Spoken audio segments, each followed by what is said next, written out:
What a beautiful way to start. Episode 14. 14 days in, 2 weeks into this podcast. Hope you're getting lots of value. Today, I would love to open up with something that I have found quite challenging, and I know a lot of my clients have, and that is, what do you do when motivation wanes or when excitement to achieve your goals and to really continue walking the path that you're on disappears? That motivation, that excitement, that kind of moving forward with intention and just keeping on pedaling. What do you do when that all goes? I mean, this is such a big one, because for those people who have all the habits and have all the routines and structures in place, it's pretty easy to continue, right? Because you're not reliant on you're not reliant on motivation. You're not reliant on the excitement that it brings you. But I guess from my point of view, now I've been part of the gym culture and working on myself and being part of the health and fitness culture for the last 15, 16 years. And what I've noticed in myself through my own lived experience is that I reached a point where the workouts didn't actually bring the level of endorphins anymore. So literally the excitement went away. The good feelings went away. And I stopped. I actually stopped. I haven't honestly really lifted weights properly. And I'm talking resistance weights training, not body weight, just weight training itself. I haven't lifted consistently properly for about 3.5 years. And I say that with openness because I haven't actually lost a whole lot of strength, if I'm being totally, brutally honest with you.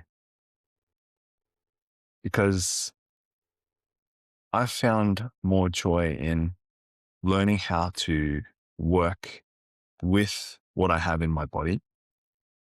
So doing things that are a lot more slower paced, like yoga.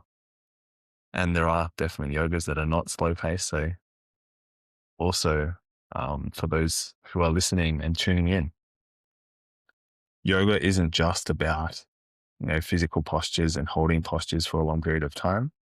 It's full body, mind, and soul integration. So now that that's out of the way, I have been focusing in the recent few months on calisthenics. And as you know, the last 6 months or the last half of last year, I was focused on combat sports training. So a lot of resistance with sparring with other people, rolling with other people in Brazilian jiu-jitsu and things like that. So there's always resistance. And for those parents who are also tuning in, carrying your kids around, there's a lot of weight training you do that's not in the gym. There's a lot of resistance training you do that's not in the gym. And even walking, right? Like, you're still carrying resistance. Your body is still the resistance form. So what do you do when all of that motivation disappears? This is such a big identity piece for me because, I feel like absolute crap if I don't move my body. If I don't go for a walk during the day, if I don't physically do something with my body, I feel sore. I feel like my posture rounds and it just gets sore. In the morning, I wake up sore. I have a herniated disc, a prolapse at L4 and L5 in my spine on both sides, both my left and right, but I do noticeably feel it more on my left side, and I do experience a lot of nerve pain. So waking up in the morning when I've experienced a deep rest sometimes can be really hard to get out of bed because it's so much pain. There's so much stiffness in my body. And this is why it's really important to move for me. Because if I don't move, I actually feel really stuck. I feel really stuck and frustrated and irritated. So movement is part of my identity. It's not only what I teach, but it is who I am.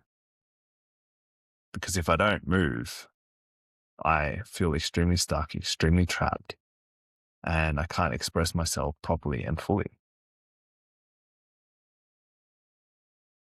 The next thing is, what do I do when I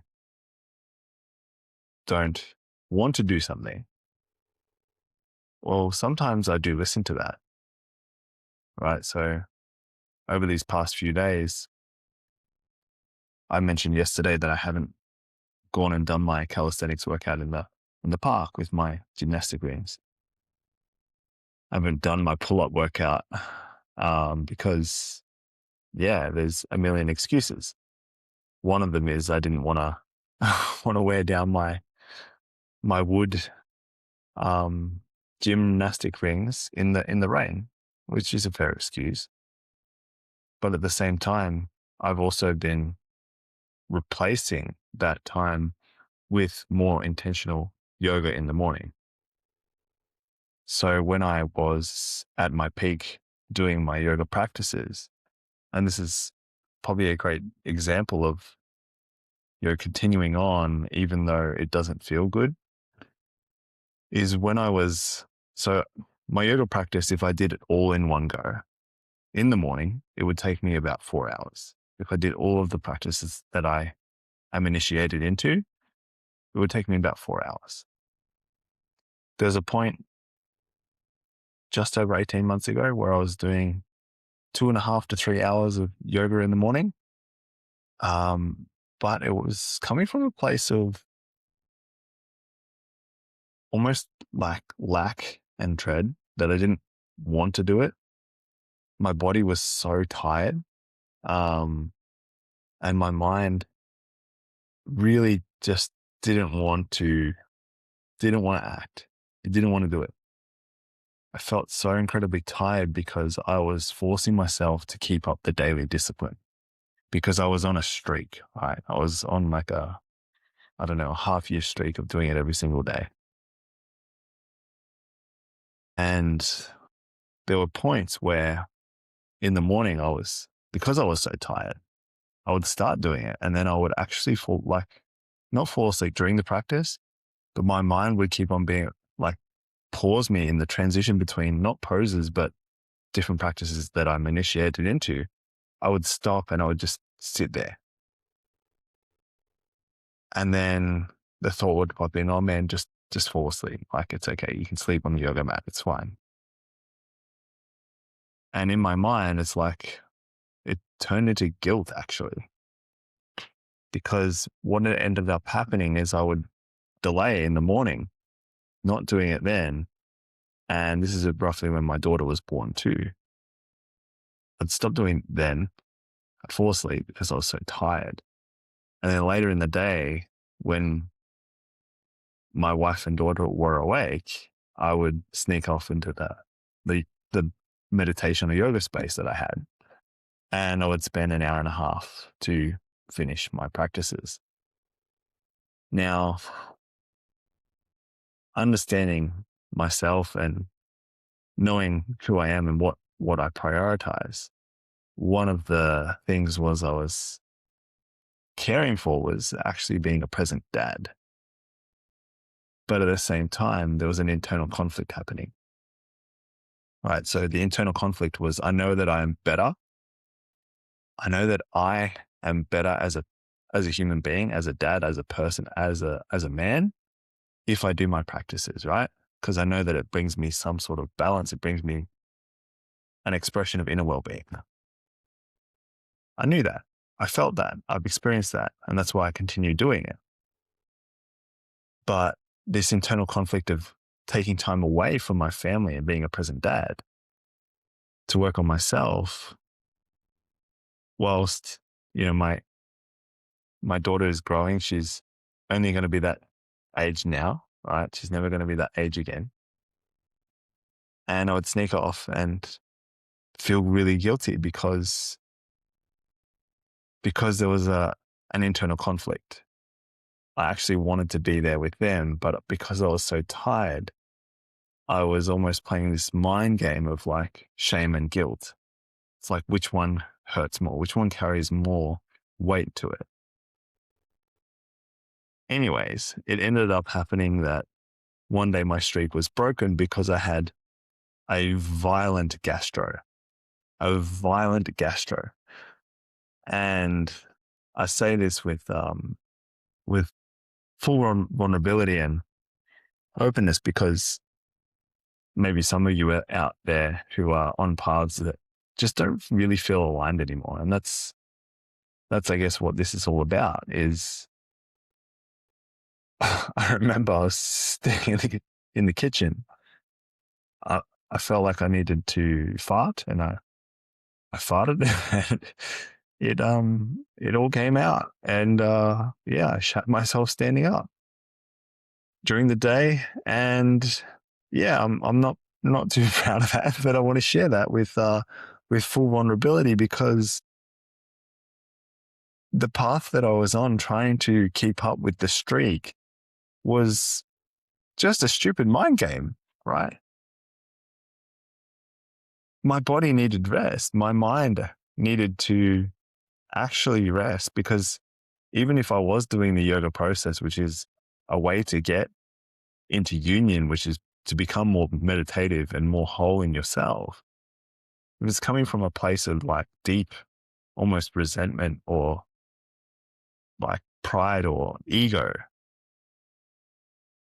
probably not going to bring you the full effects. And yoga is not just a practice that you do.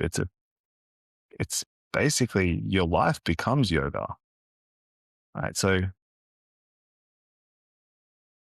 what happened in that moment was I obviously couldn't continue doing my streak. I continued with one of the practices, which I've been doing for the last 4 years every single day. But it's not a 2.5 hour to 3 hour practice. It's a 21-minute practice. So I had to stop. And that weight that I carried from, I had to stop. And then it took me such a long time to be able to start again consistently. And so this week, what I've done is I've worked on bringing back a little bit more balance so that I can install more of that yoga practice that I love, that I do every single day, but more extended periods. So I guess in summary is if it feels too hard, it's okay to take a break, right? Understanding where it's coming from. Is it a top down or a bottom up decision? Is this coming from a place of insecurity in my mind, or is it coming from a place of needing deep rest in my body? Or is it something totally different? Because when you're able to be rested and be restful and not actually need as much sleep, yoga is wonderful. But when yoga is making you more tired and more miserable, which it was for me, and your yoga might be totally different to what mine was. It might be that you spend hours and hours in the gym and you're not actually getting the endorphins anymore. Well, maybe it's time to change things up. And I'm not talking about exercise variations. I'm talking about going to explore something different, a different expression of what your body wants to do. And for me, it was learning how to become a breathwork facilitator, learning how to really practice my yoga without even practicing the asanas, the postures, without doing the process of yoga in the morning, but making my life the vehicle of yoga itself. So give it a shot. I don't know if today's been helpful, but if it has, just share it with one person who you love and who you respect. Because if you found value in it, I'm sure they will too. And I can't wait to see you in tomorrow's episode.